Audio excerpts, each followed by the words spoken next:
morning. Good morning. Thank you so much for coming. Really happy to see you all here today for an extra bonus session. I am delighted to introduce our special speaker. This is Mark Rice. He currently serves as the Wisconsin Transformational Justice Campaign Coordinator at Wisdom. Wisdom is the state level organization where Moses and other affiliates are part of. Much of Mark's work over the last 12 years have focused on overhauling the carceral system and building the power of organizations led by people who have been impacted by this system. He currently serves as a member of 3 different national steering committees that aim to fundamentally transform the criminal legal system. So with that, I'll let him share much more about himself and what he does. And so let's welcome Mark.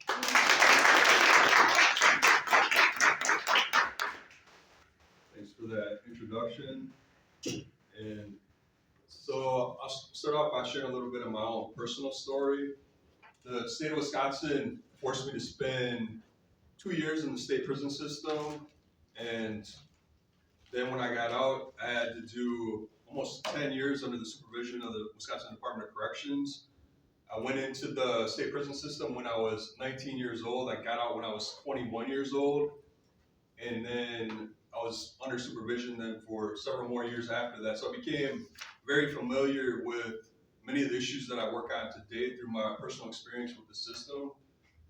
When I was in the state prison system, I witnessed the deep racial injustice within the Wisconsin prison system. I met many young men coming in who were Black and Latino, Indigenous men, and many of them had very long sentences, were coming in with sentences that were 20 years, 30 years, 40 years sometimes, and coming in as teenagers. So I saw that the system was really taking their lives, taking the prime years of their lives away. And it's been what some people call a slow motion form of genocide. Some people that I work with in the state of Wisconsin have called it that. So, my situation, I was fortunate that I was able to get out when I was 21 years old. I was facing over 100 years of prison when I was a teenager. And then fortunately for me, and so it's really, an example of white privilege. For me, I was able to not get that 40, 50-year sentences like so many other people got, but I was able to then get back out in the community at 21 years old and then have a chance to go on, continue with my life. And when I was in college, when I was in prison, one positive experience I had was I had an opportunity to start taking college courses.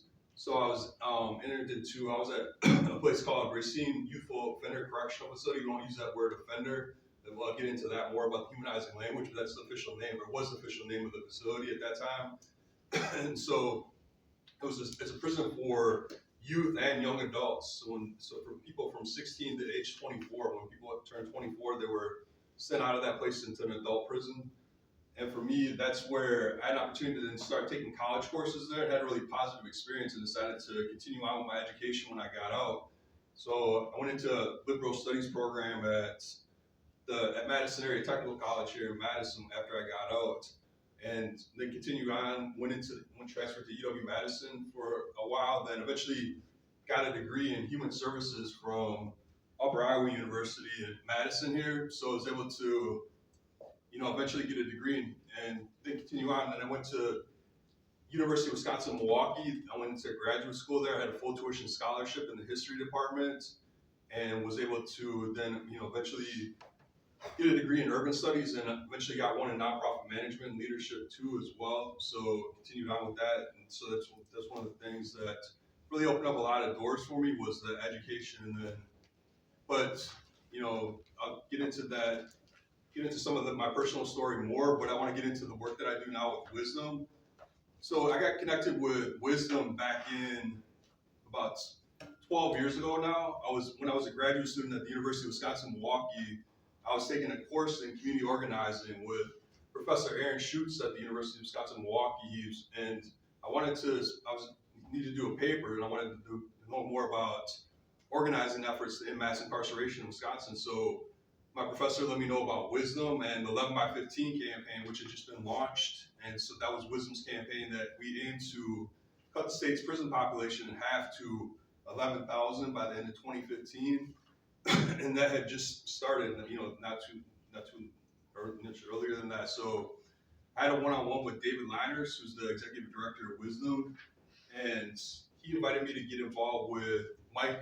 Micah is the affiliate in Milwaukee. So Wisdom has affiliates all throughout the state. Moses is the affiliate here in Madison, but I originally got involved with Micah. And then, so we had local 11 by 15 campaign task forces there. And for me, it was really a powerful experience to just be at that table. So there was other formerly incarcerated people at that table, religious leaders.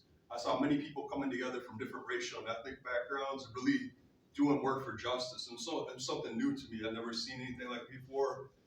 I went to this big action in front of Milwaukee Secure Detention Facility. It was all about the issue of ending convictionless revocations, which I'll get into more during the presentation. But it's something I've been personally experienced. I've been personally impacted by that prison, Milwaukee Secure Detention Facility in Milwaukee, and also by that issue of being sent back for allegations for no new crimes. And many other people are experiencing that in the state of Wisconsin now. But I saw, like I said, hundreds at that one action in 2014, I believe it was. There was hundreds of different people, hundreds of people from different racial and ethnic backgrounds, some formerly incarcerated people. And I saw other formerly incarcerated people getting up and sharing their testimony, sharing their experience, and I saw how much power there was in that. It was really an emotional experience for me. So it was at that point that I decided to really jump in and get more involved, and I've been doing this work ever since then. I had other organizing experience before then. I originally started organizing all the way back in 2008 with an organization called Acorn, and then was involved in some other issue work and other organizing efforts since then. But since I've been specifically involved with Wisdom now for about 12 years, and with the National Gamaliel Network, we're part of a national organizing network as well. So with Wisdom, I'll jump into the Wisdom specific work, the Transformational Justice Campaign. So I'm the Transformational Justice Campaign coordinator with Wisdom now. And Transformational Justice has 4 primary goals that we're working to push forward. Number one is we work to advance racial justice in Wisconsin. So as you know, I see the charts up here, you know that by some measures, Wisconsin detains Black people at a higher rate than any other state. By some measures, Wisconsin incarcerates Indigenous people at a higher rate than any other state. And so there's a huge disproportionate impact, particularly on communities that are not white in the state of Wisconsin, as you know. And so that's the primary focus, that we want to make sure we're viewing everything through a racial justice lens, and everything has to be centered around advancing racial justice, dismantling structural racism. There's also a focus on advancing economic justice, also focus on, with FREE, we have an organization led by formerly incarcerated women. There's a focus on dismantling structural sexism as well. So there's, we look at the intersections of those different issues between race, class, and gender, and other issues. So that's a big piece of everything that we're doing. Then the second piece is we've always focused on cutting the state's prison population in half. That was our original goal with the 11 by 15 campaign, was to cut the state's prison population in half. And we're still continuing on with that now under Transformational Justice. So Transformational Justice is another name. We rebranded a few times. So 11 by 15 is now Transformational Justice. And we also aim to cut the number of people under supervision as well dramatically. In Wisconsin, mass supervision drives mass incarceration. So there's many people being sent back under supervision who don't need to be under supervision. And the supervision system often is a tripwire to reincarceration for minor infractions, for minor rule violations. Then the third piece is we aim to advance humanizing narratives, and I handed out a sheet, the language letter by Eddie Ellis, and some materials about humanizing language. So oftentimes we hear these dehumanizing and offensive terms used in the media by elected officials, like offender, criminal, inmate, there's different terms. There's many of these different terms. We hear during elections, oftentimes we'll hear these, predator, offender, those types of labels. So they're really dehumanizing, offensive labels that we're working to change that language, because it really has an impact on people who've been impacted by the system. So instead of us being viewed as human beings who are capable of change, capable of doing positive things, instead of us being viewed as organizers, leaders, students, fathers, brothers, other, many of the other things that we're doing, many of the other identities were viewed as of that one time, that worst mistake that we made in our lives, and that label's following us around. So forever we're labeled as a violent criminal or a predator, offender, and really can have an impact on policy when we're talking specifically in policy here now. So it has a negative impact on our ability to move forward policies as well when we're not viewed as human beings. So that's a simple thing that can change everything. If we actually were started, people who have been through the system are actually viewed as human beings, that changes everything. So the language we urge people to use is people-centered language. So instead of using those offensive terms, instead use people, formerly incarcerated people, people who have conviction records, that sort of thing, people who are currently incarcerated, people who are formerly incarcerated, but always leading with people. And that's really a key thing, is to start using that humanizing language, and that has, like I said, can change everything. So we really do that. And we also lift up the stories of people who are really flourishing, who've been through the system. That's part of what we do. And we tie it to the issue work. So there's so many people that are out here flourishing in the community, and it's totally at odds with that narrative that we hear during elections, right? That people are waiting, just like predators, waiting to get out and terrorize communities. And so many people, especially when we're provided with support, in reentry process, when that support's provided, then people do succeed. And I'll give some more examples of that later on, but that's really important to lift up, to build that counter narrative as well. And then, the other piece is reimagining how we create safer, stronger, and healthier communities. So for far too long, Wisconsin has relied far too much on prisons, courts, and police as responses to so many problems. So instead of that, we have an entirely different vision. That's the Justice Reinvestment Campaign, which I'll get into, which is another big piece of the narrative shifting work that we're doing.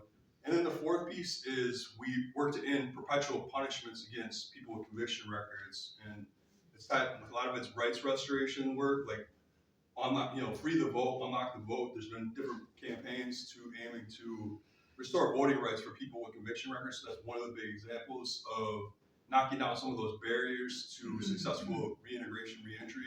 Also, we've done campaigns like Ban the Box, which removes that box on job applications that inquires about conviction and arrest records. So that's an example of what we call perpetual punishment, something that follows someone around just due to the fact that a person has a conviction record. A person can be discriminated against forever unless we end those punishments. And so it's what Michelle Alexander labeled the new Jim Crow, where this permanent system of exclusion, which has a highly disproportionate impact on Black and Brown and Indigenous communities, but also impacts white people as well, especially particularly poor white people. So I'll get into the Justice Reinvestment presentation here, which is one of our featured campaigns here. So Justice Reinvestments, we're talking about moving resources out of the punishment system and into communities.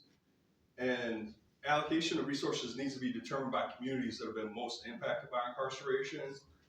And we're talking about investments in jobs, housing, healthcare, treatment programs, violence prevention programs, educational opportunities. So there's so many programs and services that we know when those programs are fully funded and are implemented, especially in the neighborhoods that have been, historically disinvested in, that's actually going to build safer, stronger, and healthier communities. Right now, a lot of times we're going in the opposite direction, where there's a huge amount of resources being spent on policing, there's racial profiling, and so, but a lack of basic services in many communities, basic human needs. Like in Milwaukee, for example, over half of Black men are jobless. There's data from the University of Wisconsin, the Center for Economic Development there. Over decades, it's been the case. So, we need to look. Housing's been a huge issue, especially so. Here, organizations like Just Dane have been taking that on. So definitely, that's creating instability in communities that needs to be addressed. So, step one, our first demand is no new prisons. So there's been a lot of talk about, especially Green Bay Correctional Institution. There's been a major push there by Republican legislators for many years. They've wanted to close down Green Bay Correctional Institution, but they also want to build a new prison. So Representative Stephan has introduced legislation many years ago. For years, he's been introducing legislation to close Green Bay, but then always he introduces a part of that is building a new prison. And Tim Michaels ran on his campaign for governor. He featured a key part of his campaign platform was building a new prison that would be larger, that would expand Wisconsin's ability to incarcerate people. So our first demand is no new prisons, no new replacement prison to replace Waupun Correctional Institution or Green Bay Correctional Institution. And then step two, so this is our decarceration Can plan. I ask a question? Go ahead. If they don't replace, because having read the book, those prisons are antiquated and just an awful situation, what happens then? Yeah, so that's what I'm going to get into with this. This ties right into our plan. So right now there's massive overcrowding in the whole state prison system, and so we have a decarceration agenda which would bring the population way down, and then we can easily close a prison without having to build a new prison because the reason basically if we bring the population down, liberate thousands of people, then the population comes down so far that we can close many prisons and there's no need to replace the prison because the population is down so far. So first of all, is increasing the state's treatment alternatives and diversions program, and that's a program that Wisdom had actually organized around over 20 years ago. Wisdom was part of a statewide coalition that was called Treatment Instead of Prisons, and our organizing and advocacy around that was so effective that it was actually put through in state legislation, the Treatment Alternatives and Diversions Program. And that's something every 2 years through the state budget, we are always advocating for increases in that funding. We're advocating to make it more inclusive as well. And we've been able to get increases through the budget, sometimes right after the budget, if there's a surplus. But consistently, that program has been, now it's got unanimous support nearly. And we've got a bill actually that would expand it to mental health tags. So right now, there's people who have a mental health issue only are excluded. A person would have to have a substance use issue in order to qualify for the program. And if you have a substance use issue and a mental health issue, you could get in. But if you have a mental health issue only without the substance use diagnosis, you can't get in. So there's a bill that was reintroduced by Senator Jock, a Republican, and Senator Tittle, a Republican, in the Assembly. They reintroduced that bill. It passed out of the Senate last session, 29-3, only 3 votes in opposition. But the Assembly didn't take it up. So it's one of those bills that has almost unanimous support, but we didn't get it through just simply because the Assembly didn't take it up. So that's Robin Voss has the control over that. So we have but that's the type of thing where, everyone agrees that we need those mental health services that's going to help, so many people and divert people who are cycling in and out due to mental health issues. This program keeps people in community-based setting, gets people connected to treatment rather than going to jail or prison. And it's been very successful. There's a lot of research behind it. It saves taxpayers money. It improves public health outcomes. It improves money saved because it's more cost-effective to keep people in community, much less expensive to keep people in community-based treatment rather than incarcerating people. And improves the health especially, and reduces the population of people who are incarcerated. Then we have revocation, so that's an issue that I talked about where I experienced that through my own personal experience. So I've been diagnosed with a disabling mental condition. When I was in prison the first time, I was diagnosed with that condition, and when I got out, I was still experiencing symptoms of that at times. And so I got arrested for disorderly conduct when I was experiencing a mental health crisis back in 2007. And instead of connecting me with community-based treatment, they sent me to Milwaukee County House of Corrections and then Milwaukee County Jail. So I cycled through the whole Milwaukee County system. Then they send you to Milwaukee Secure Detention Facility, which is this huge high-rise prison in downtown Milwaukee. It's one of the most inhumane prisons in the United States. And it was built entirely to hold people for allegations for rule violations. And it's nearly everyone there is Black, or the vast majority of people are Black and Latino. There's a very small population of white people. So it's a racial justice issue as well, because people, Black people are highly disproportionately impacted by that practice. And so when I was there, people were sleeping on the floor. There was 3 people in a cell designed to hold 1 person. So there's this bunk with 2 people, and then they brought this little mat called a boat. And you have 1 person sleeping right next to the toilet and by the cell door, and there's really room to move in the cell. You're stuck there over 20 hours a day. And you can never go outside, you can never see outside, there's no access to sunlight, no access to fresh air, you don't get in-person visits, it gets very hot in the summer, there's no air conditioning. One of our former leaders died due to heat exhaustion, James Wilborn, he died in 2015. To what many people, his family and friends believe heat exhaustion was a factor in his death, although the Department of Corrections does not acknowledge that. They have a different story about what happened, but so yeah. And that, and when I was there, so I witnessed, one guy in my unit attempted to commit suicide, a couple of guys severely mutilated themselves. So for me, it was a really devastating, stressful experience and traumatic experience for me, that 6 months. And when I was there, I was facing 12 years of reincarceration. They were trying to send me back and give me all my time under supervision. So I had to deal with all that, not knowing how much. And I was fortunate to get only 6 months. I got time served eventually and got back out, and then was able to finish my master's degree program up after that. But it was a major setback. I lost my housing, I lost my scholarship at school, I lost my job, and had to get all that reconnected when I got out. So it was really difficult. That makes it more difficult, the reintegration, when your people are cycling in and out for those allegations, rule violations. It's at odds with common sense approaches to justice, really. That's a big issue that we have to take on. And there's 3,000 people being sent back each year in Wisconsin for what we call convictionless revocations. So that's about 5,000 people in the state, at least 5,000 people in this entire state of Wisconsin prison system who are there for what they call convictionless revocation. Department of Corrections officially calls it revocation with no new offense. So that's a huge issue. Just by that one policy change to get 5,000 people out and therefore those revocations, that's more than the combined population of Milwaukee Secure Detention Facility, Waupun Correctional Facility, and Green Bay Correctional Facility combined. So then we can easily close those 3 prisons down, and there's no need to build a new prison, right? And so Milwaukee Secure Detention Facility is another prison that needs to be closed down as well, because due to the fact that the reason it's open was it should have never been open, right? There's no reason to have a prison to hold people for allegations for convictions, rule violations, which 9 out of 10 people there, no new conviction. We did a study with Columbia Justice Lab in New York City through the Columbia University, and they found that the actual data showed that.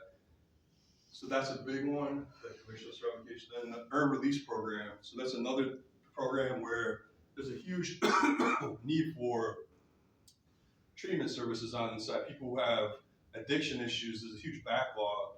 And the earned release program addresses that. For people who have less than 4 years on their sentence, they're eligible to, before they get released, they're eligible to participate in earned release, ERP, which gives them an opportunity to participate in treatment programming. And after they successfully complete that programming, then they can get released early to get time cut off their sentence and get back out. But that's another issue where Governor Evers proposed increasing that funding. And so that's a budgetary issue that if that actually goes forward, that's another way to reduce the population.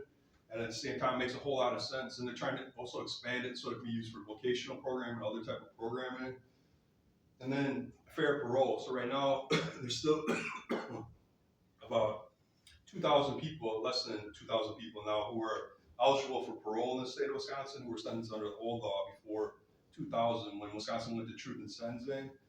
And people under old law were eligible for parole after serving 25% of the sentence. And many people were given very long sentences with the expectation that they would eventually get a chance to be released under parole, but then people just got stuck.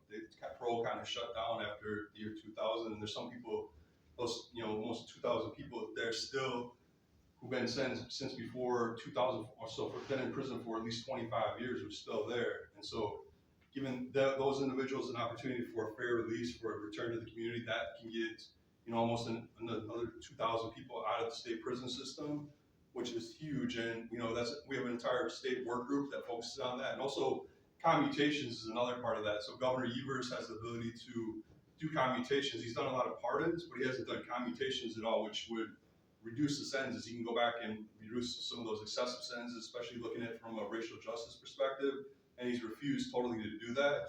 And we've seen at the federal level, Trump and Biden have done it, but Evers hasn't done it yet at all in the state of Wisconsin. And then you have compassionate release, which is another program underutilized for people who are older, people who have serious health problems. Oftentimes they have setups that support in the community but are not able to get out to because this program is just underutilized, and which it could, again, but through all those program, by this policy, you can reduce the prison population by at least half, and then you can close, at least, so I've been talking a lot about this already, so then we can, after cutting the state's prison population dramatically, then we can close Green Bay Correctional Institution, close Woodbine Correctional Institution, close Milwaukee State Detention Facility, and Governor Evers has actually proposed closing Green Bay Correctional Facility without building a new prison in the state budget. So it was put out there. And then, of course, Robin Voss said his entire budget is dead on arrival, and he's going to write his own budget. So we're into that again due to the political posturing. And the cost for a new prison would be around $500 million at least. So it's, again, huge budgetary impacts on it.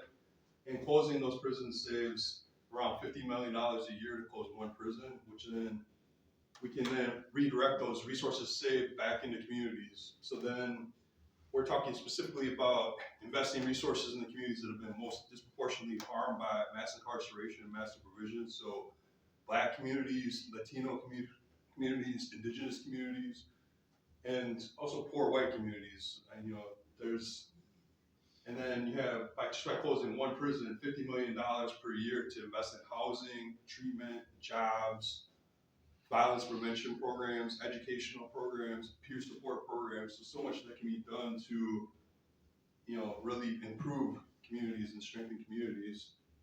So that's just, there's my contact information on our website, but I'll open it up for questions.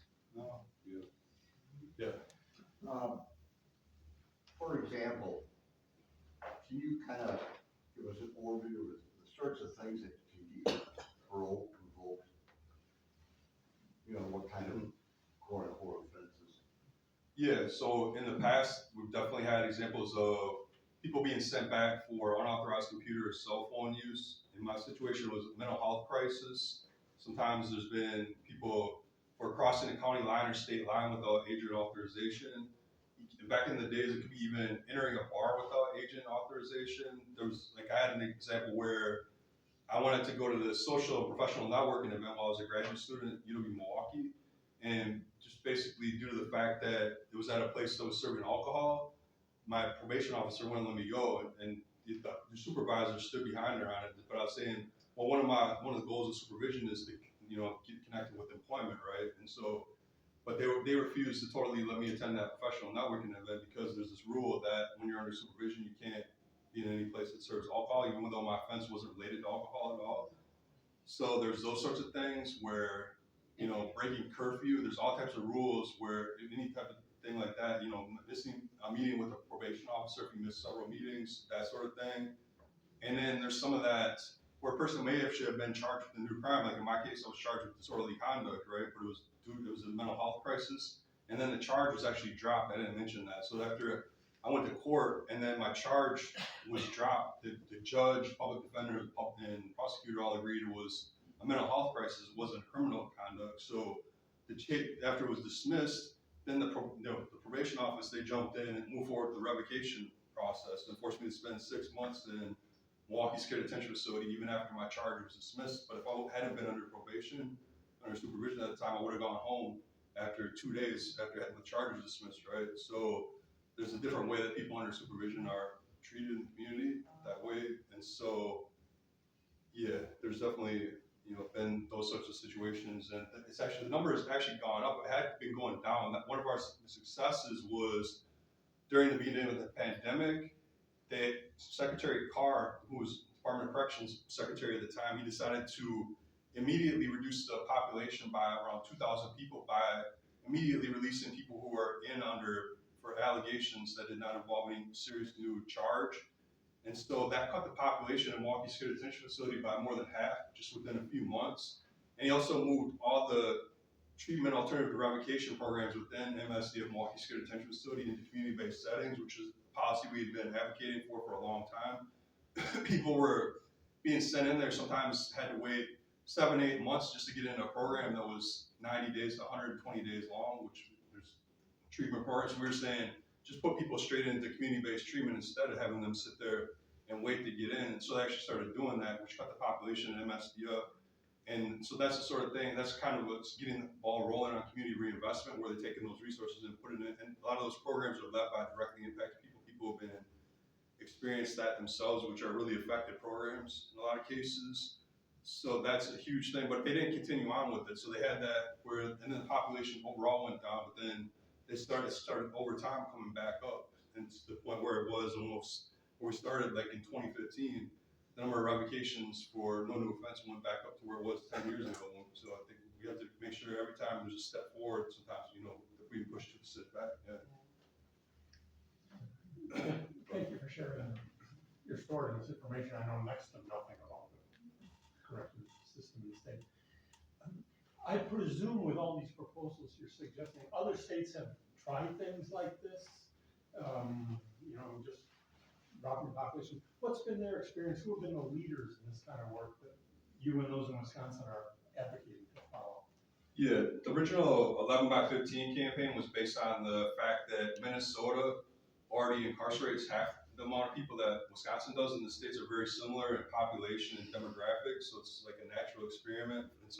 For decades, Wisconsin has incarcerated twice as many people as Minnesota, so our population, and the state prison system particularly, and so they have spent a lot less on corrections, but they have an issue with having a lot more people under supervision, unfortunately, which here wouldn't work the way that they're doing revocations. So, but overall, they managed to keep the population down, and the public safety outcomes are completely the same. If you look at where the population went up, you know, you track it on. Michael O'Hare from Marquette University, a law school professor, has done research, so you can track the graph and see where the prison population in Wisconsin has gone way up, and in Minnesota it's still been way down, but the crime rates have stayed the same over time. Really, they track almost the same. So despite Wisconsin incarcerating so many people, the public safety outcomes are not any better. They're still the same in both states. So it's not really, there's definitely not you know, it's definitely not due to having to keep public safety, you know, community safe, right? So that we know that. In other states, it's been done in Texas, for example, more conservative leaning states. They actually pushed through some of the policies that I talked about, and were able to close several prisons. They expanded treatment alternatives to incarceration on the front end, at the same time that they reduced the number of people going in for technical violations for what we call crimes or convictionless revocations here, and then we're able to, you know, save a lot of money to close prisons, and then, you know, states all over the country have been doing it. There's been examples at the local level where, you know, some in Philadelphia, they were able to close a jail called the Creek, and they had DA Krasner. So there's many different policies at the local, state, county, you know, federal level as well, where they can all have an impact, where DAs have a lot of power, control to actually move some things forward at the local level. If a progressive DA wants to get in and experiment with that, so that can greatly, you know, impact the population, especially at the local level, but also the number of people who are going into the state prison system. So, yeah. Mark?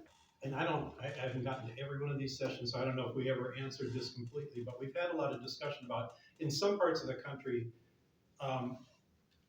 the part of the cost of that court-ordered supervision is carried by the people who are being supervised, the formerly incarcerated people. So what is in Wisconsin? Is that the case, or is it not the case, or that's?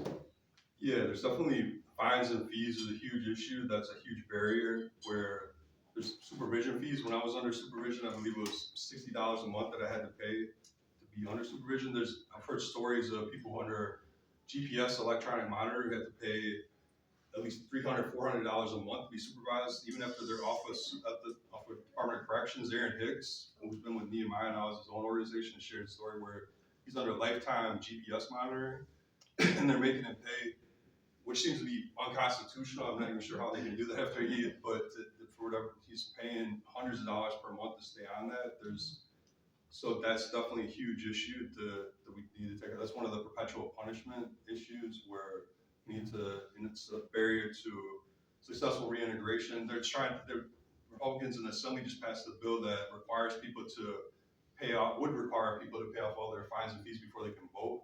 Just trying to put up barriers to voting again here, like they did in Florida, that sort of thing. So there's an entire organization that works on that nationally around fines and fees. One of my colleagues that I used to work with in New York is now one of the national directors of that, policy directors. My stepdad was captain of guard for one of the prisons in Wisconsin. He's been retired over 20 years. And one of the biggest crimes he said was when Reagan in his second term closed a lot of the institutions and all these people who couldn't get mental health mail were out on the streets and they ended up in the prisons. He said between soldiers with PTSD, people who were abused as children, and addicts that couldn't get their medication anymore and stuff like that, they all ended up in the prison system, and he said it was one of the biggest crimes he had ever seen, is what our government was doing to these people. I'm just curious, it's not exactly a question, but if you have to pay for your parole and you have to pay for all these things, the state of Wisconsin or other states that do it, where do you think they're gonna get the money? They can't even get jobs. I mean, it's just such a merry-go-round and vicious circle. I mean, how can they pay for that stuff if they're not working? I'm not saying it's not right to get it anyway, but. Right, there's no way to absolutely. pay it. Right, absolutely, great point. That's why, there's so much work being done around the reentry and around perpetual punishments, that sort of work, which we're, ban the box is one of the examples of that, which reduces just one of the barriers, but that's why we took on that campaign, because a lot of times, anytime a person would check that box of a conviction or arrest record, essentially a lot of employers would just throw your application in the trash can. You wouldn't really have an opportunity to even get in the door to present yourself. And there's also, we need protective class status. In Kansas City, we have an affiliate through Gamalio in Kansas City called More Squared, and they actually passed the local ordinance that gives people protected class who have a conviction or arrest record. Then they can't be discriminated against based on their arrest record around housing. And so I mean, that to extend that around all policies is really a huge thing where people actually have an opportunity. That's, I think, yeah, definitely that we have to really dismantle what Michelle Alexander labeled the new Jim Crow, where people just don't have the opportunities. There's so many barriers to, but there's also examples of people have been making it. So we have so many, through Moses and Wisdom and other organizations we work with that are still making it despite all the odds. And so there's those examples of some of the programs that do work, like Second Chance Pell Grant, which I mentioned before, which gives people the opportunity to get college courses, to get liberal arts education while they're incarcerated, which is huge. There was the Barred Prison Initiative in New York, which was able to continue offering liberal studies programs even after Pell Grant was caught in 1994, so that gave people the opportunity to continue getting those degrees. And their recidivism rate was 2%, so when people were getting a bachelor's degree, they weren't going back to prison. They're more likely to be able to get good jobs and have the skills to, and then the connections through that program to open up doors, the opportunity to get those jobs. When people have high-paying jobs, they're not going back to jail, prison, typically, rarely. And so I think, yeah, definitely, and then, but to knock some of those barriers down too. So I think it's that combination of, opening up opportunities and also knocking down some of the senseless barriers that are there. And now Pell Grants are on the chopping block through our federal government. Yeah, so much. I mean, it's on the chopping block, right? It's Yeah. Every day I turn on the TV news, every morning something new, which again is going to have particularly devastating impact on formerly incarcerated people, Right. for sure, and people, Black and brown and indigenous communities that we've been mentioning. So I mean, And poverty in general. absolutely, yeah, for sure.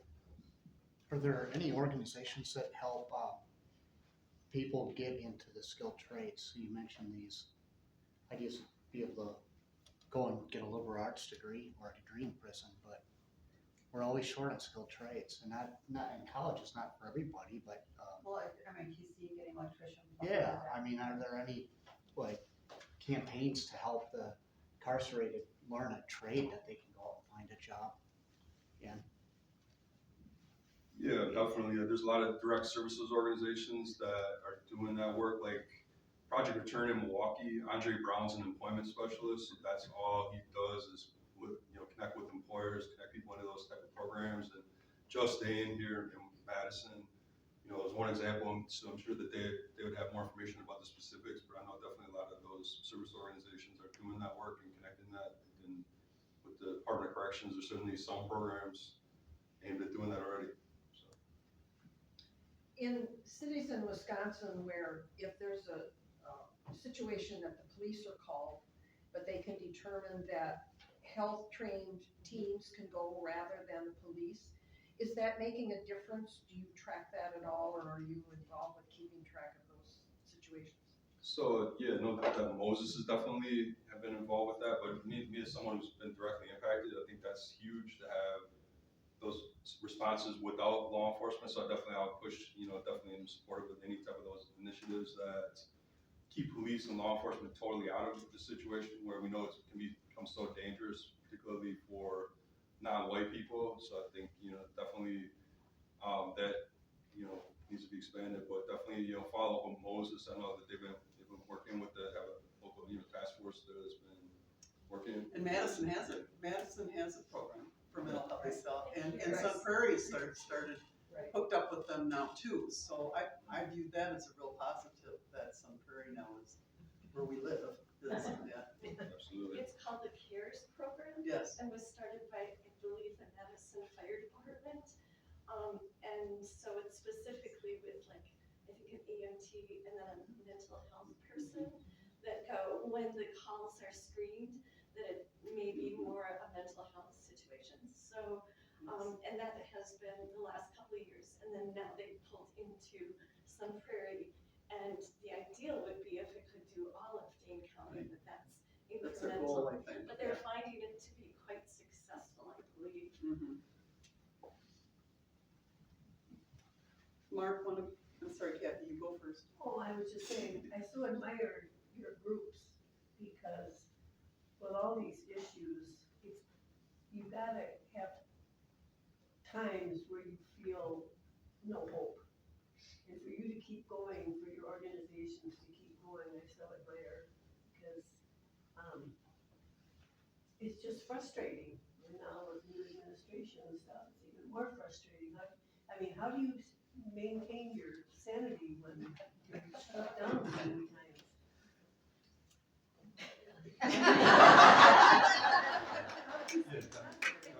definitely, So overwhelming. resilience is a huge part of it for sure. It definitely can have a devastating impact on people psychologically. Of course, they're doing the work, and then have to always be like, to have a legislature like this has been, opposing this almost every step of the way for over the last 12 years now. And the extreme gerrymandering that we had before was really difficult, but So voting is Yeah. important. You said absolutely, yes. yeah. But even so, we've been able to push through some of these policies. We still have the mental health TAD bill that has Republican support. There's been support in some bipartisan support. This is one of the areas where we can actually still move things forward, where we have Republican and Democratic support. It's mainly a matter of moving beyond the political posturing on both sides and actually getting them to work together on some common sense legislation, with some common sense budget changes. There's the treatment alternatives and diversions, which is bipartisan support in the budget. Just a matter of actually getting the increases in funding, expanding eligibility, which is something we're still moving forward.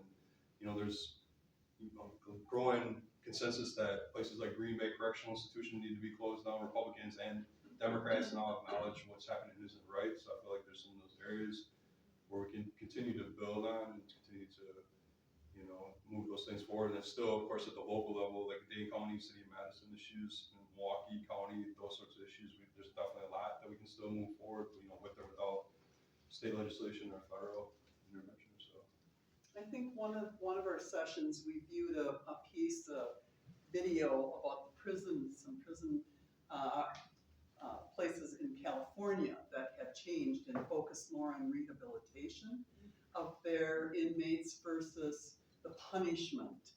And so I think that's one of the things in this class that we have lifted up and brings a ray of hope too with that. Has there been any talk about starting anything like that in Wisconsin?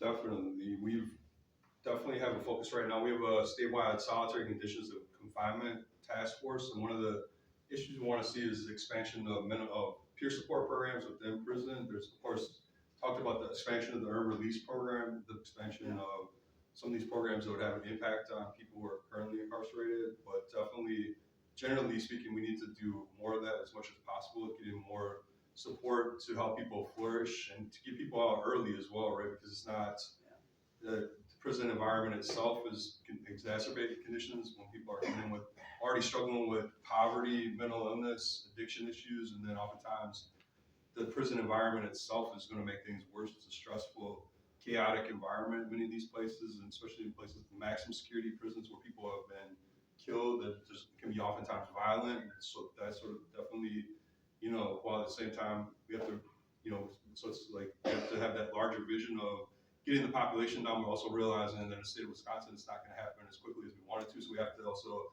have that focus on conditions of confinement, get in as many programs as possible within the prisons to make sure that people are coming. We know that almost everyone's coming out at some point.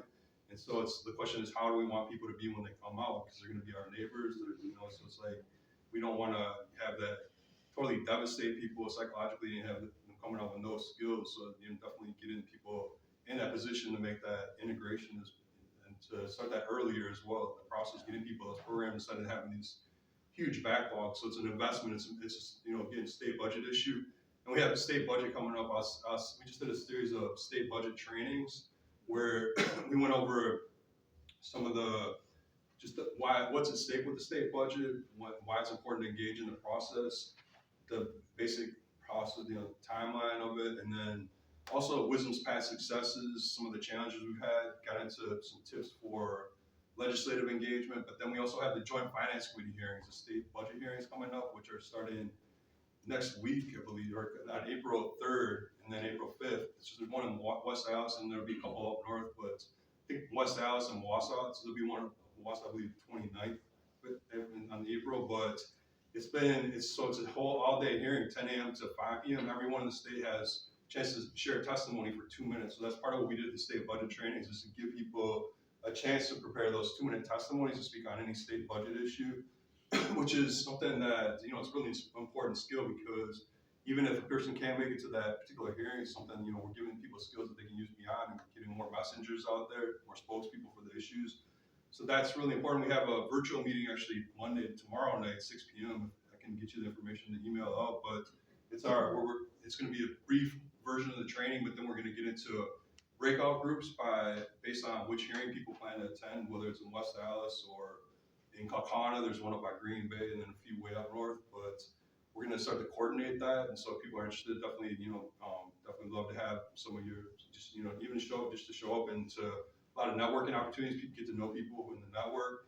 So that's a huge thing. We also have Madison Action Day coming up April 10th. If you haven't had, hopefully you have that on your calendar. Hopefully you registered already, but we have that. It's our huge action day, biggest action. We're aiming to get at least 600, 700 people at the state capitol. It's a lobby day. We have plenary sessions. We have big march around the state capitol, a lot of really dynamic, powerful speakers, but also a chance to do legislative engagement, to meet with every single legislator in person and at least drop the lid off. And so it's really, again, another really powerful opportunity for us to start to continue the work, even in this difficult environment, definitely have to keep pushing. What is that one called in April? It's called Madison Action Day. It's April 10th. And state budget hearings, so I just wanted to, go ahead. Yeah, it's, sometimes I agree with Kathy, it seems intractable, but I know Andrew Heisel, our new state representative, and Andrew told me that in the Democratic caucus, the number of first-year legislators outnumbers the ones who are returning legislators. So there is turnover on both sides. And there are new people coming into the system, and they need to be, and we need to advocate with those new people about what our priorities are, because there is changeover in the legislature. It's not the same people over and over and over again. Yes. Yeah, absolutely. And right now it's in a position where the Assembly and Senate could flip very easily in 2 years from now, right? And also, other big piece that we need to talk more about is Governor Evers can do a lot of this himself with or without legislation. He has the power to do commutations, as I mentioned before, which he hasn't done. And also, there's a lot of executive authority, a lot of administrative policies that we change. So through the Department of Corrections, through the revocation process, which I talked about, that's all controlled by the Department of Corrections. So they can reduce that number of people being sent back for technical violations without legislation. They did that during the pandemic, as I mentioned. So they have the power to continue. So we have to really say to Democrats to say, unify, and why is it the governor of your party doing this? It's a justice issue. It's urgent matter that you can be dealing with right away, but a lot of times it's the political posture, and they'll say, well, I introduced some of these, proposals that you want in the state budget. Republicans stop me every step of the way, but you can still do it with your executive power, right? And do commutations, do some of this administrative policy. We saw Biden did it as an example.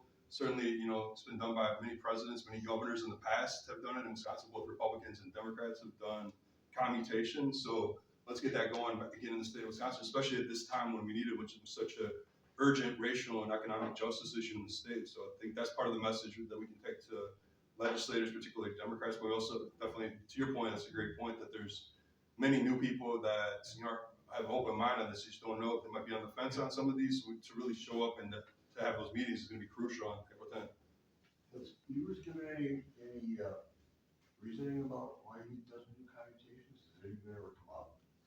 So I'm assuming that it's due to fear, political fear, that having some of those attacks from Republicans during re-election if he plans to run for a third term, because they really went after him hard during the last election cycle around the issue of rolled out parole. There was one person who got out that they felt like he was John Tate, the former parole commissioner, actually got fired during that process. He got forced out due to the fact that they claimed he didn't engage the victims to the extent that he should have, and it became a huge political issue.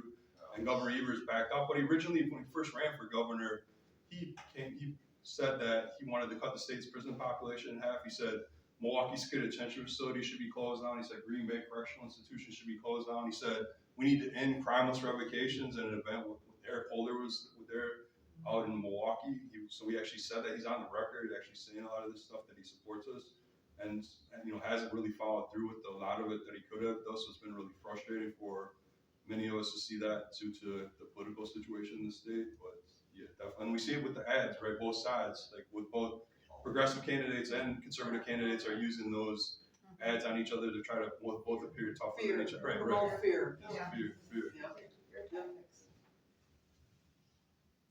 What would you say was instrumental for you? What kind of support did you have, or what was instrumental in helping you turn your life around and leave that out? Yeah, for me, I had a lot of support from my family throughout, so I was fortunate. I felt like that's a really key thing. And then I feel like I had opportunities. So I had opportunities to go to college right away. Went back into Milwaukee Area Technical College and to UW-Madison, and eventually went to graduate school. So it gave me something positive to do, something to really focus on, which I felt was really helpful. And those college courses within prison, I think they gave me on that track. And then I started reading a lot of social science books, political science, economics, sociology while I was in prison. And so I felt like I got more of a purpose, and then was able to get connected to some organizations, especially like Expo and Wisdom later on in the process, which then eventually opened up doors to employment, which I feel like is really key. But just having that stability, and then getting connected with psychological support services, because I was still struggling when I first got out with the disabling mental condition that I had. So I was able to get support from psychiatrists, psychologists, medication that I needed at that time to just kind of keep stabilized, and then to have that whole support network. But then I think, just continually connecting with different opportunities, but then, and everything just seemed to work out, even though it was kind of an up and down process. But I was then able to eventually get it on a track where I could stabilize, and now, to the point where I'm at now, where I can, live my life without even having gone back to jail in over like 15 years now. So it's like, so definitely it's just an example of what's possible and the support is provided. Well, I'm thinking, what can we do?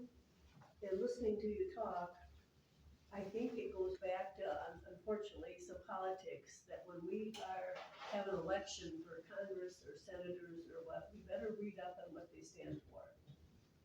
Because we can start there, voting people in that are supportive.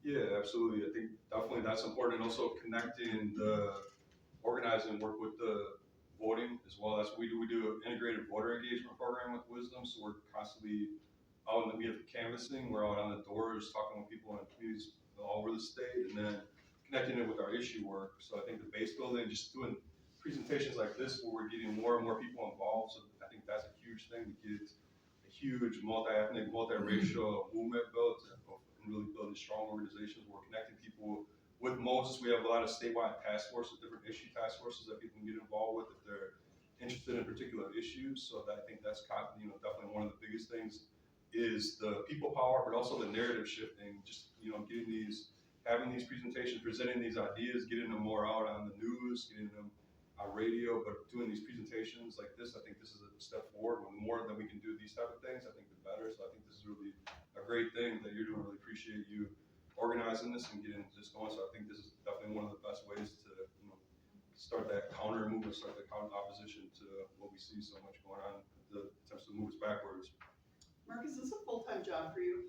Yeah, definitely. So you do this full-time? Wow. Good for you.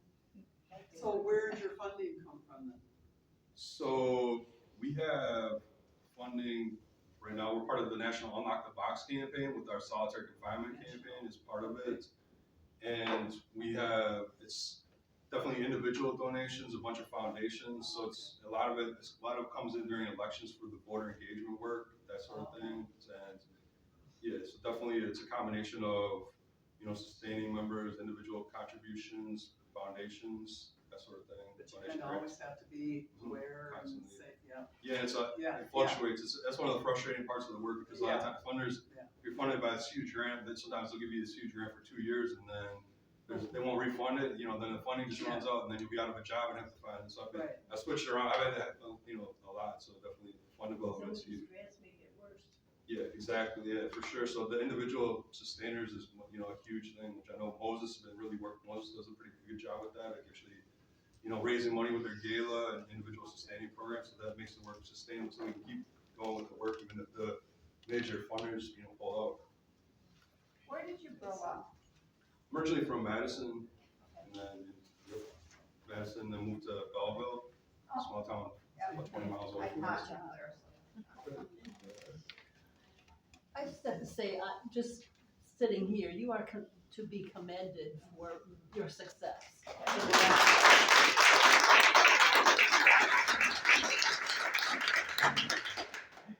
Thank you so very much, Mark. Thank you everyone for joining us, and what a lot of wonderful, informative information you shared with us. So thank you so much, and you'll be here if you have more questions on your way to service if you haven't already been here. So thanks everyone for joining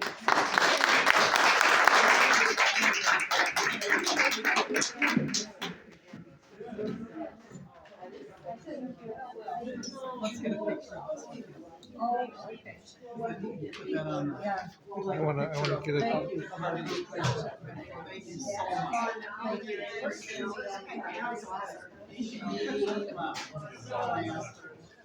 Thank you.